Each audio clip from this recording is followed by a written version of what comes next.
Welcome back, everyone. This is the latest episode of the Geolytix Podcast. Here with another two members of the Geolytix team.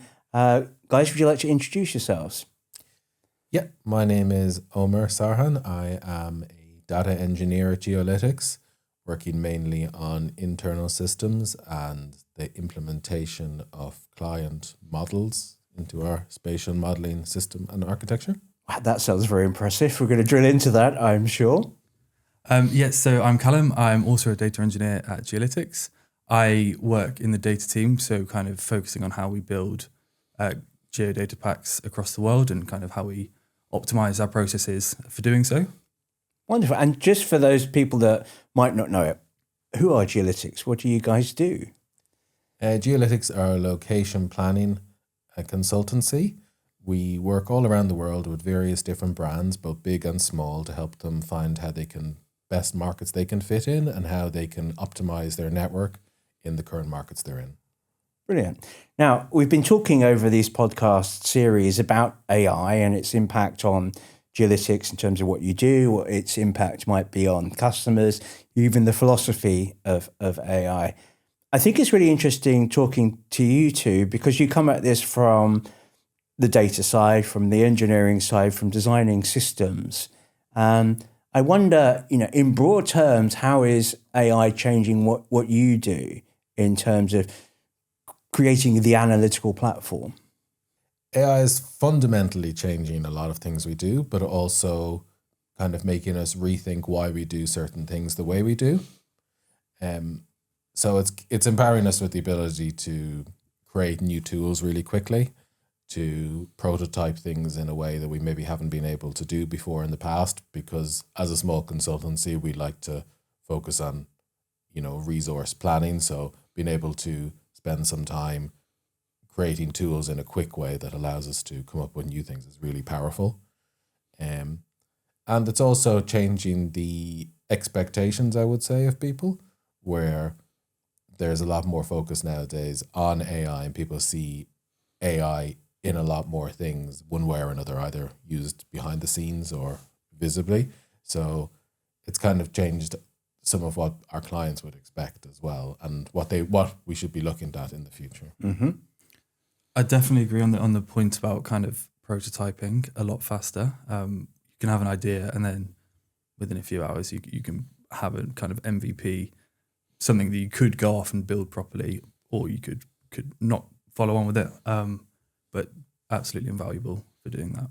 Okay, wonderful. So I guess one of the big differences there about AI and the approaches of using large language models or building foundation models is it is fundamentally different to the approach of modeling that you've done in the past, which I guess we can characterize it as much more step-by-step, deterministic, really kind of understanding those individual steps. That becomes harder to do, doesn't it, with AI? Does that mean that you have to approach these things differently, have to approach how you model differently?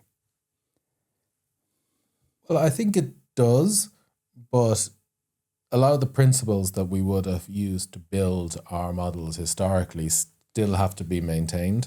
So the idea of being able to understand how we get to a result is important. And understanding how data gets used is important.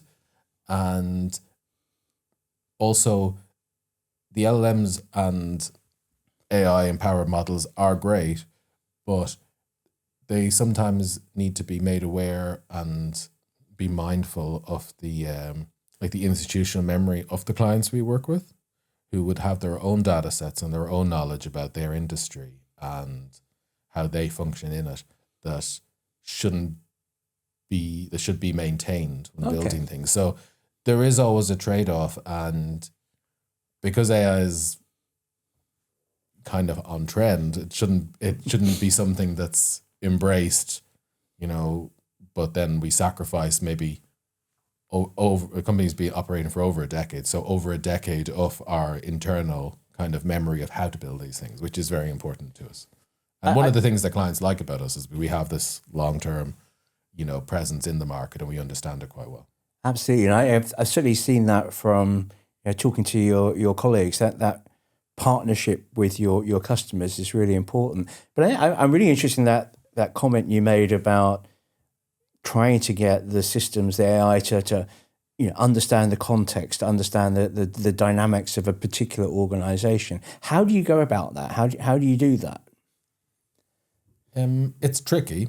It's tricky, and I would say it's definitely AI as a whole has moved on a lot. I would say in the last couple of years. A few years ago, it was all about prompt engineering. It was all about taking your prompt and trying to make it neater and smarter. Now it's a lot to do with context engineering, really. And so deciding on what context you give a model or a system and what you decide is important and how you document it and, empower the AI to understand it fully is a challenge. And it's constantly a learning curve because the industry is moving fast. What you do now would not necessarily be relevant maybe in 6 months or 6 weeks. Yeah. I was going to add the context is challenging. You could use an LLM to generate you some code for some SQL or whatever it is, but if it doesn't know the nuances of your database or kind of the extensions you've got or anything like that, it's not going to always be the most performant or the most useful. So kind of trying to get that context in there is very vital. And I think it will improve in time, kind of how we manage context. At the moment, it's kind of just a lot of kind of text that you feed into the LLM, but I think there'll be improvements in how we actually feed that in, which should be very useful, I think. And I would imagine for your customers, understanding the results that you present them with. So if you're doing a site selection exercise, you say, okay, we think, these are the top 3 locations in Leicestershire for your particular business. In the past, there's been, I guess, a mechanism for you to explain to them how you've come to that conclusion. Do you have to think about that explainability in terms of AI as you're now implementing these new models? To be honest, I think it's even more important, right? It's because at its heart, it is a black box. You don't really understand what's going on. And I think particularly from kind of Omar's side of client work, they'll want to know that we understand what's going on. We can explain how an outcome has been reached. That even within our kind of internal AI stuff, we want to know that all these steps have been followed in some deterministic manner, and that it isn't just a hallucination of the LLM. So I think, even more important, but also even more challenging in kind of configuring that, I'm always amazed by the marketing of AI. We call an AI error a hallucination. I think that's great. That's brilliant marketing. It sounds like then that you have some sort of a process, a series of principles that you work to in terms of when we deploy a model, these are the things that we need to worry about. Explainability is one of those that delivers trust.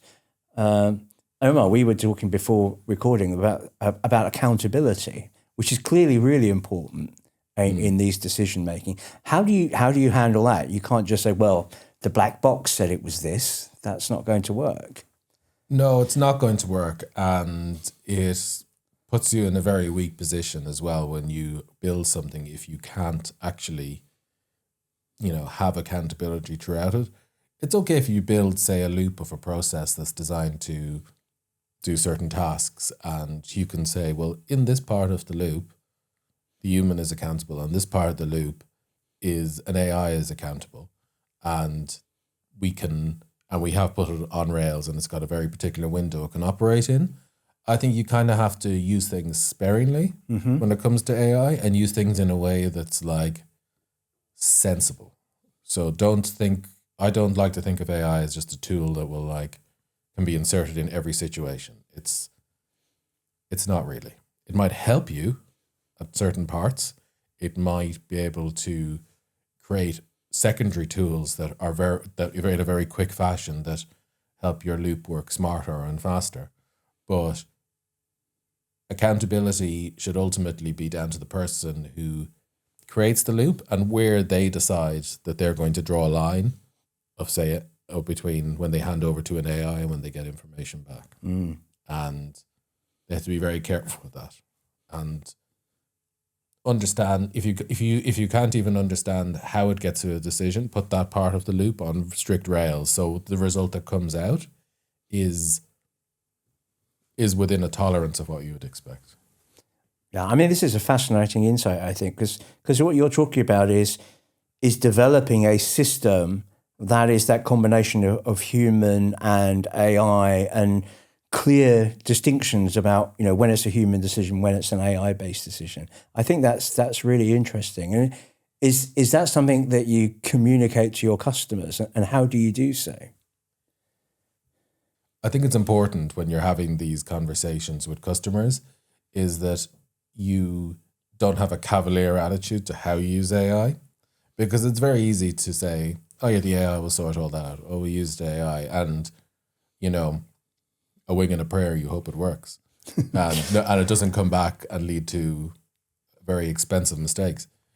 It's important to, reassure clients that we're building something that it's using AI, it's using AI-derived tools, it's using AI-derived processes, but we are very much in control, and it's still the same people building the same outputs with their same institutional knowledge, combining the client's institutional knowledge to get the result, so that we all feel we're part of the process. It's not an AI process that we're along for the ride with. It's a process we create, and AI augments it and helps it.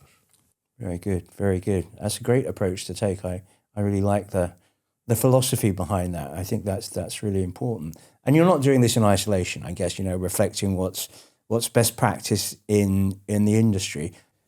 So in terms of where Geolytix is in deploying AI, where do you see yourselves? Are you leading the pack? Are you in the middle? Are you watching what everyone else does? I think there's kind of two sides to it, really. So for our kind of clients, we take a very balanced approach. We're not going to kind of be first out the gate on a new fad, but we're going to make sure that whatever we do is kind of secure, trusted. We know how it's working. We've built it properly and effectively. But then on the other hand, internally, we're doing things on geospatial foundational models, which is kind of front of the pack, kind of industry leading.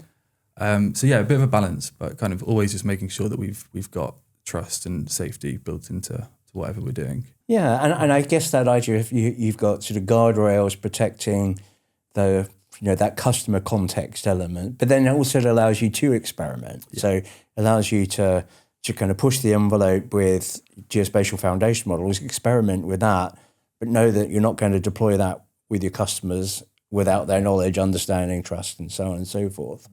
That's really interesting. Yeah, that's very, very good. We're able to give clients time and patience to work on solutions for them. And we kind of take that, time, patience, and consideration forward when we're working on things with AI. It doesn't give us a pass to,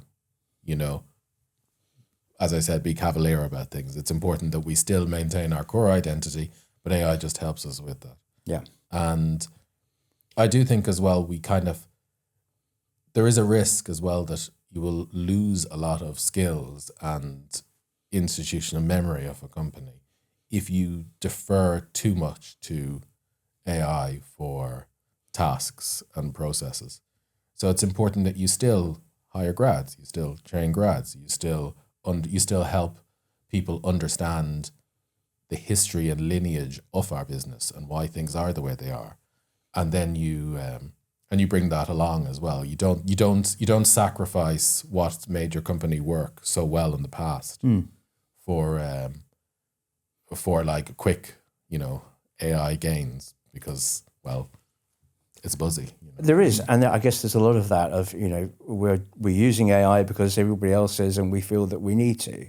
And I think that kind of corporate memory, institutional understanding is a really interesting concept, because fundamentally that has to be represented in the data that you use to train your models, to build new processes. And maybe it's a good question for all of us to ask, to what extent does the data that we have about our organization actually represent what we think the organization does and how it operates. Because from an AI's point of view, that's all there is, isn't there? That's the only context an AI system has to work on, is the data that you train it with. Yeah, definitely. And I think as well that AI it's not a fad because it's here forever, I think, but it's certainly very frothy at the moment. And once you start seeing, not even in our industry, but in other industries, of companies like who may have been in a very different industry pivoting into AI, and you kind of have to worry about what your own company is doing, because you don't want to be one of those companies that pivots into something that, you don't have the skills in. It's not part of your core business identity. So I think that's something that we are quite mindful of. Yeah. And that has come across, in my conversations with yourselves and your colleagues. That approach, I think, it seems to be, very much embedded in what you do. AI is the natural extension of what you've been doing up until this point in time. And you're continuing to follow the same ideas, the same principles, the same ways of working, now with this new set of technologies, this new set of tools. So is there anything that we haven't mentioned from this perspective of thinking about how we design with AI in mind? Are there any aspects we haven't touched upon? I think one thing that's been really interesting for me lately is we know that AI isn't deterministic. We can't really control the output, but what we can do in our workflows is integrate kind of deterministic checks and balances on the output of the AI. So we could have a response from an LLM. We could almost like kind of unit test it against like expected responses. We can do the same thing with kind of agent responses, and we can screen what it's doing. So there's all sorts of kind of checks and balances that we can put in place to kind of strengthen the results that we get from AI, and I guess ultimately make it more useful. But I think that's, definitely an emerging kind of side of it. There's lots of stuff coming from various different people in industry about how they're using it. So very interesting. Yeah, I think that's a whole interesting topic of debate, isn't it? How do you test the output of an AI? Can you do traditional unit testing, for example? That's more complicated. You got any other points to make? I think as we see like AI models kind of develop and we get more like specialized models and we get models that have different features in them, I think what will really help an industry like ours and our workload is like deterministic models, where you can actually have that ability to replay and understand how you got to a result. It might be very complicated and you might not be able to necessarily do it for everything, but for certain times you'd love to be able to have that so you can have more trust in the system. Right. Because yes, just being able to trust things and in a way that's kind of checkable is important. Yeah, that's wonderful. I guess then on that really important bombshell to say that actually fundamentally this is about trust, I think let's draw this conversation to a close. Gentlemen, thank you very much for your time. Thank you. Thank you very much for viewing this podcast, and we'll see you for the next one. Thank you.